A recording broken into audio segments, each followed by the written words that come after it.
The 80-20 rule. The 80-20 rule. 80% of all sales, or 20% of salesmen get 80% of the sales. 20% of the workers do 80% of the work. It's also called the Pareto principle, if I said that right. And I remember one of my guys that I listened to on here, Jim Rohn, talked about how he said, don't take that class. In other words, sometimes things aren't meant to be figured out. And, if you see somebody, a busy person, grab that busy person because they're more likely to do what you need them to do. He says that, he said that basically, that's the way things are and that's what it is. And the thing about the 20% and the 80% is I'm part of the 20%. I've always been part of the 20%. I'm the one who holds stuff down. Okay. Now there's been environments that I worked and everybody's doing it. Everyone's the 90%. And there's some places that are real bad where it's 10%. 10% do 90%. I mean, there's places that bad. But I've always been that 20%. Not necessarily the most successful in sales. I never worked really a sales environment, but I've used to been kind of a hard hitter at work and things like that. And the thing about the 20% is that the 80% can be part of the cool crowd, and because 80% can kind of stand there, against the counter, or they can just kind of swagger to the back and get something for somebody or whatever. They're cool. They're the cool crowd. They can sit. They can get away with sitting in a chair and playing on their phone. 20% get laughed at a lot. We get laughed at. And why not? Why not? Why wouldn't we get laughed at? Some morons out there, grabbing the mop, doing the mop detail because it needs to be mopped. Nobody wants to mop, so it might as well be me doing it. Nobody's gonna mop, and the mop won't pick itself up. Won't go out and mop for me. Or this job needs to get done. I better tackle it now because it ain't gonna do it itself. And the 80%, kind of has a lot of fun laughing at the 20%, and with good reason. Because in their mind, the 20% look like a bunch of morons. I mean, why work when you don't have to? I don't have to work. I don't have to do shit. Why is that guy doing all the work? What a moron. I mean, I'd probably think it if I was them. But the cool thing about being 20% is when I had enough, I turned in my resignation,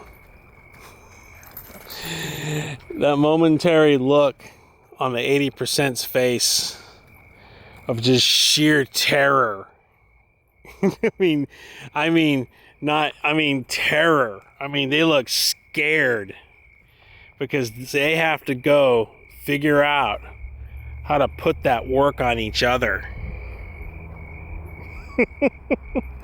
I mean, think about it. It's easy to put stuff on the 20%. It's easy, to get that handful of people to do things because you don't have to tell them twice. They go do it. And the cool crowd, they can just find ways to look busy. They can just kind of whatever. They're still on the payroll. Well, they got to function. They kind of do help certain things. But when that 80% turns in their resignation, and the 20%, when that 20% turns in their resignation, the 80%, that look is a cross between bewilderment and terror.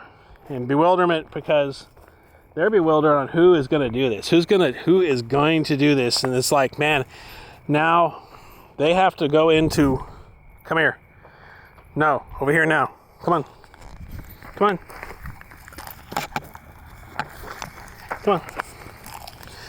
They have to figure out how to put that on each other. And I just wondered, man, what's the deal? And it's because it's like, well, I don't want to mop. I don't want to mop. And they know, and the 80% knows the secret. Okay, the 80% knows the secret that the 20% has a problem figuring out. And the problem that the 20% can't figure out is once they're seen doing a certain job, then that job becomes what they do. You know, if nobody mops the floor, or if nobody cleans the bathroom, then that 20%. Come on, let me see your leash. There you go. Untangle it. That 20%. You know, if it gets seen doing that, then that becomes their job. You know, it's like, well, we seen this guy mop the bathroom a couple of times, or we've seen this guy empty the trash a couple of times, and then that becomes their job. Because once they're seen doing it, it's hard to put that work down. Everyone looks to them to do it because it becomes their job.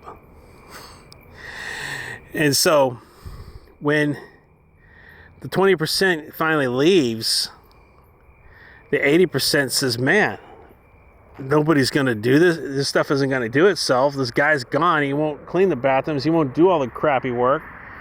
And I'm going to be seen, you know, doing the bathroom. Maybe the supervisor will say, hey, you know, our guys left and we need everybody to kind of pull together here. And hey, you know, delegate someone to go do the bathroom.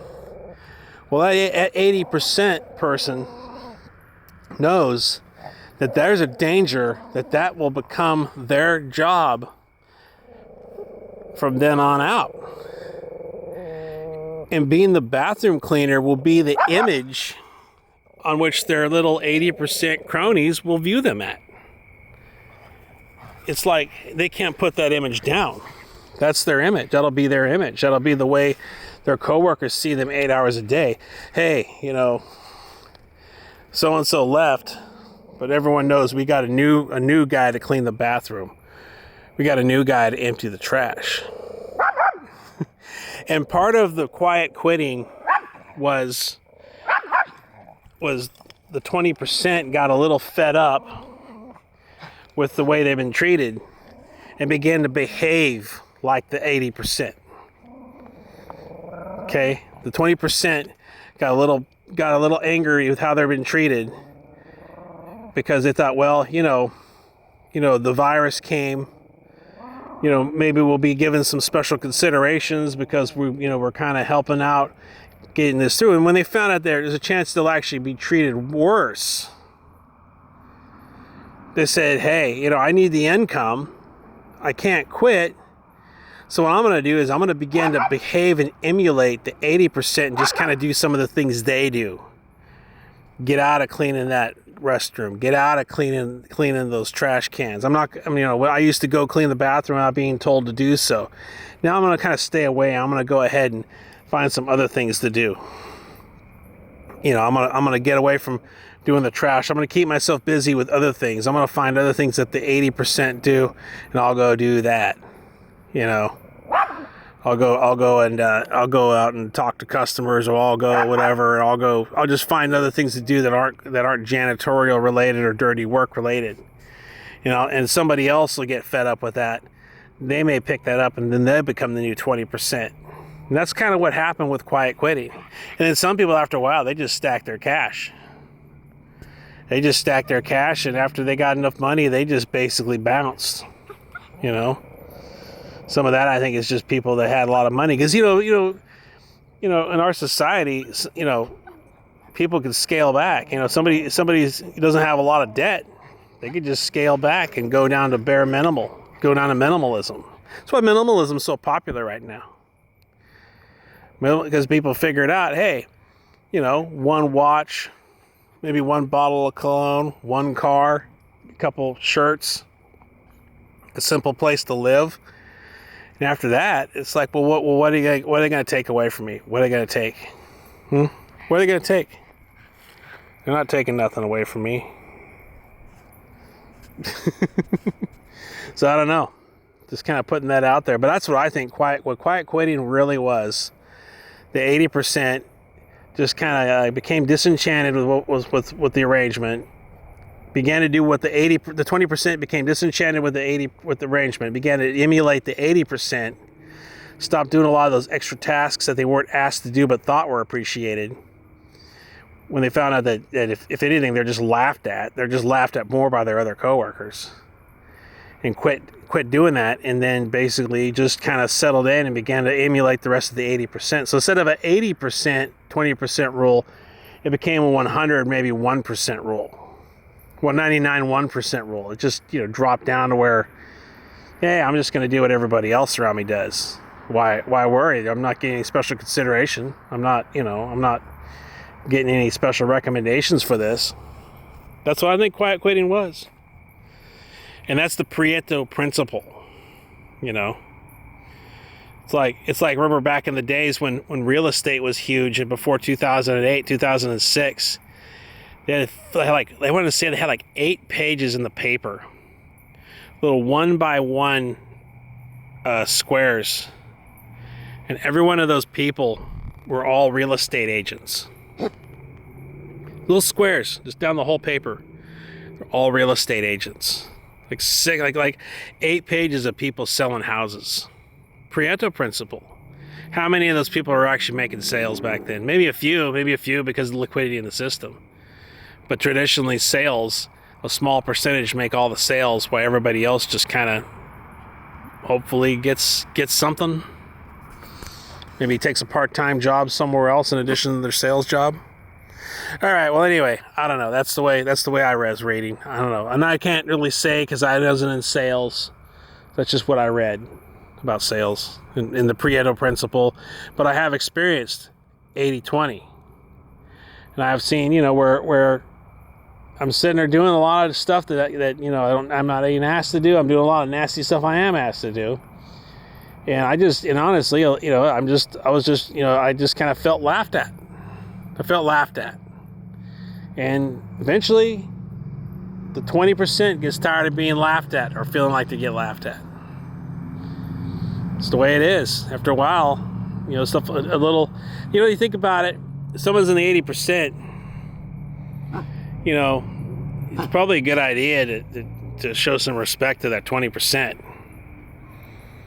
If I was 80, but now that I know what I know, now that I'm in that 80%, I'm going to show more respect to that 20% because that's what keeps me from having to work so hard. All right. Well, I'm going to get these 2 home and get some dinner. Don't worry about the haters. Just let the haters worry about you.